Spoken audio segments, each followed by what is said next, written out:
Estamos de volta neste bloco, como você já sabe, trazendo entrevistas e mais informações, conteúdo para você aí de casa. E eu estou com ela, Ale Kribali. Seja bem-vinda novamente. Obrigada, Camila. É sempre um prazer estar aqui na Prêmio News.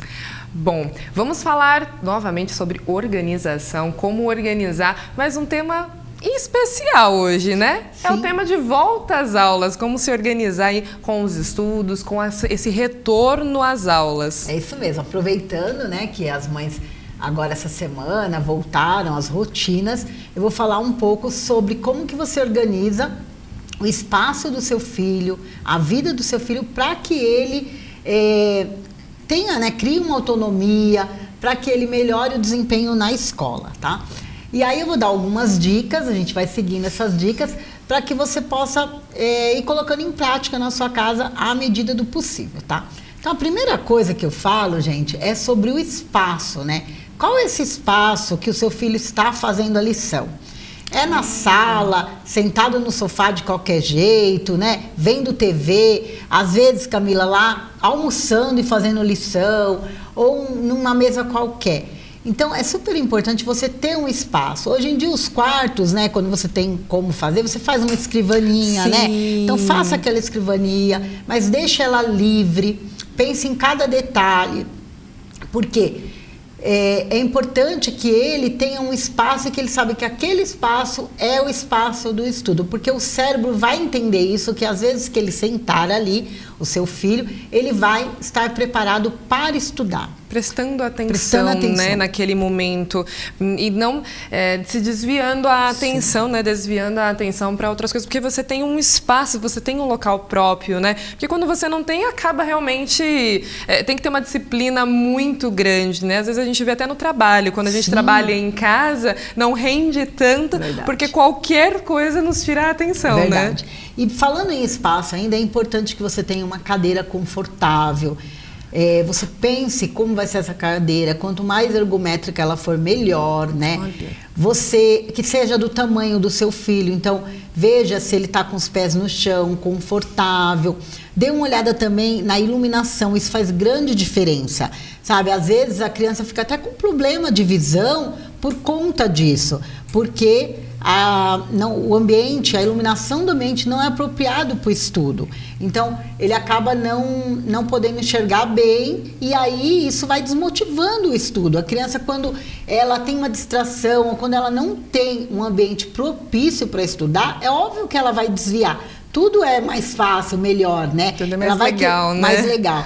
Então, essa questão da distração é super importante. Se você tem esse espaço, seja um espaço que não tenha TV ligada, que não tenha pessoas passando, né? Que não tenha também celular, videogame, tudo por perto.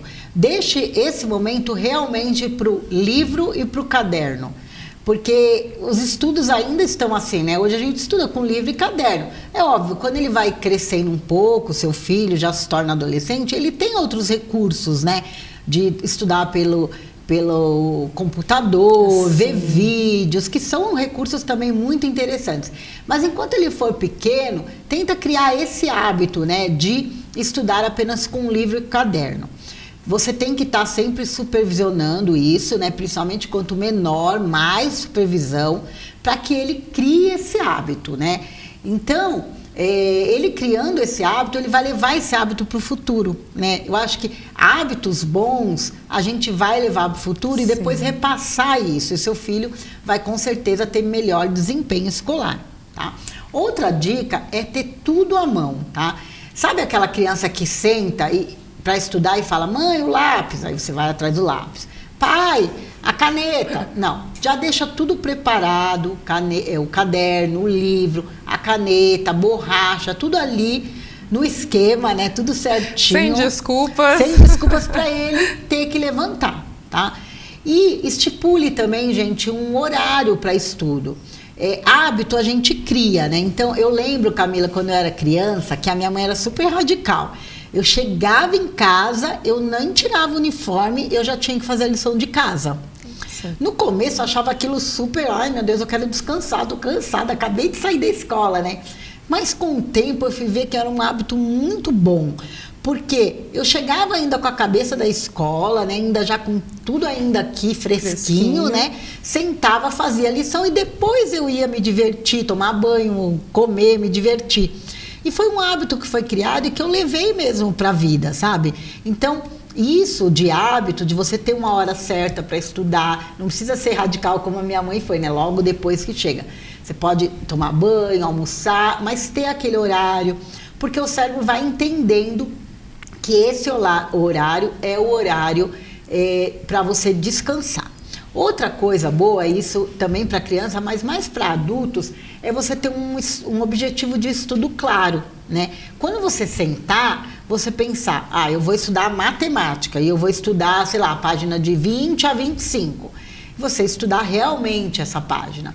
Para criança é mais tranquilo, porque normalmente é a lição de casa, né? Já existem, então a lição de casa já existe. Os deveres direcionados, isso, né?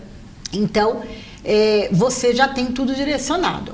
Desenvolver essa rotina, né, de estudo é muito importante para a vida, para o crescimento da criança, né? Ele vai realmente levar para a vida.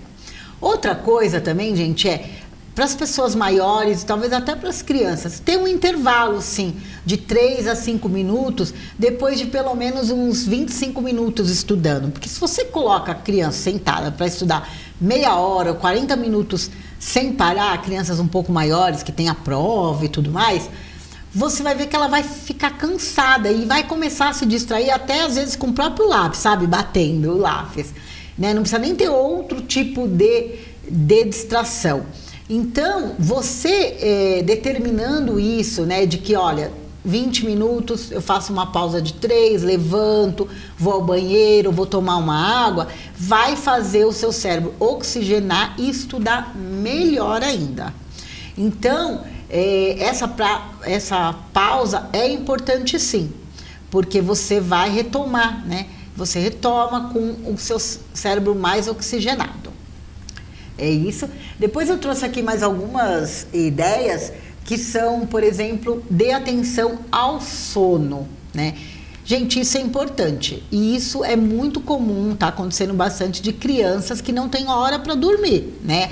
Então a criança fica intertida, chega da escola, às vezes à tarde, né? Ou vai na escola no período da tarde, quando chega, faz as tarefas que tem que fazer, tomar banho, se trocar e tudo mais, e fica ou no computador, ou no videogame. Os estímulos eletrônicos durante todo o dia, inclusive na cama, no horário de dormir, aquele estímulo contínuo, né? Celular, videogame, e até desenvolve uma certa irritabilidade, nervosismo, ansiedade quando tira, né, esses recursos tecnológicos deles, né? Sim. E criança, gente, eu costumo falar, é nossa obrigação, né? Nós somos pais e os pais têm a obrigação de levar o que é melhor para eles. Então, assim, lá em casa a gente sim, um tanto quanto rígido quanto a isso, que tem horário para tudo. Então, quando o Arthur é meu filho, gente, quando o Arthur ele estudava de manhã, a gente sabia que ele precisava dormir até 9h30, porque se ele não dormisse de 9h30 a 10 horas, no máximo, ele não ia conseguir acordar no outro dia. E as crianças acordam bem cedo, né? Quem estuda de manhã, às vezes acorda às 5h30, porque a escola é longe, às vezes acorda às 6 horas. Então, você precisa cuidar desse sono. Tem que ter essa regra, olha, aqui em casa a gente dorme às 10. E criar esse ambiente para a criança dormir, principalmente quando ela é menor. Porque se a casa está toda em movimento, as coisas estão acontecendo, você está escutando música, é óbvio que a criança não vai querer dormir. Ela vai querer participar daquele movimento. Mas vai chegando aquele horário, começa a baixar o volume da TV, né? Começa a sentar e conversar mais baixo, né? Não coloca muitos estímulos, senão ela não vai conseguir dormir. E ela não dormindo, não tendo um sono tranquilo, o que acontece? É óbvio que no outro dia, além dela estar cansada na sala de aula, a hora que você programou para os estudos, porque daí você já criou um hábito, né, de estudo, ela vai estar super exausta. E aí ela vai querer dormir, ela vai reclamar, ela vai chorar, criando inclusive um estresse entre pais e filhos, né? Então, é importante cuidar desse sono e dessa tecnologia que acaba, né? Tem a ver com um assunto que eu tratei a semana passada, né, gente?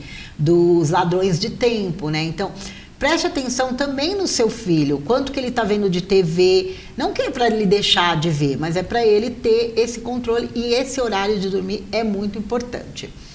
Outra coisa que eu queria falar, Camila, é sobre você verificar quanto que essa criança tem de atividade, né? Porque tem crianças que têm atividade, ir para a escola, e depois volta da escola, vai para o inglês, depois do inglês vai para uma natação, depois na natação vai para um karatê, e aí realmente essa criança vai ficar estressada de tantas atividades, né? Então verifique, veja o limite dessa criança também, entenda o corpo dela, converse com profissionais que entendem disso, né? Para eles verem qual que é o máximo, né, que essa criança pode aguentar, reservando o horário para os estudos. Porque senão acaba o dia ficando tão preenchido, e em outros, se ela fizer inglês, por exemplo, ela vai ter que estudar lá também.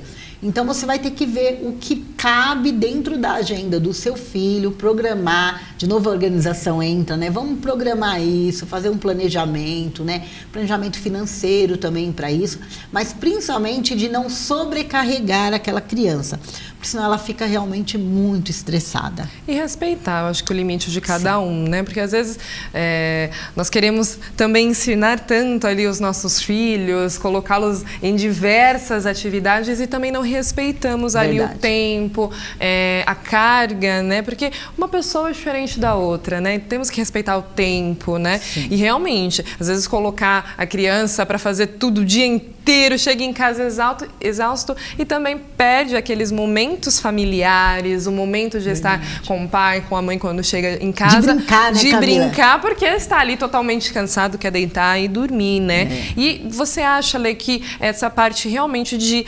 organização, ele traz um benefício a curto, a longo prazo? Como que você muda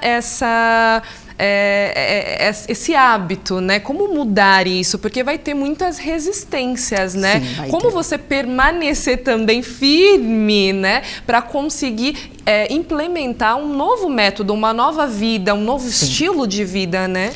Eu falo sempre que tem que ter o guardião da organização. Vai ter que ter uma pessoa que vai tomar essa iniciativa de organizar a vida daquela criança, ou mesmo a vida dela, e ela vai começar a fazer as coisas usando as técnicas, que aqui eu já dei várias dicas, né, de como fazer isso. Essas, por exemplo, do estudo, são todas elas dicas, e você vai implementando. Vai ter resistência, mas você vai conversando e dizendo, olha, isso vai ser bom para você, porque você vai conseguir tirar notas melhores, esse é o ambiente certo de estudar. Veja, estudar numa bagunça não traz benefícios, porque você acaba desperdiçando o seu tempo, e só aos poucos você vai trabalhando e vai guardando mesmo, falando, isso é importante, vamos hoje. Com a criança é mais fácil, você vai falar para ela, vamos estudar aqui. E ela vai começar a estudar um dia, 2, 3, depois vai virar um hábito. E o hábito a gente cria, entendeu? O hábito a gente cria e depois ele vira realmente um hábito, uma coisa que você vai fazer todo dia sem perceber, porque foi tão bom para você que você vai fazer sem perceber. Então, Camila, é importante que tenha esse guardião da organização, essa pessoa que tenha essa consciência de que a organização só traz benefícios para a qualidade da vida, né?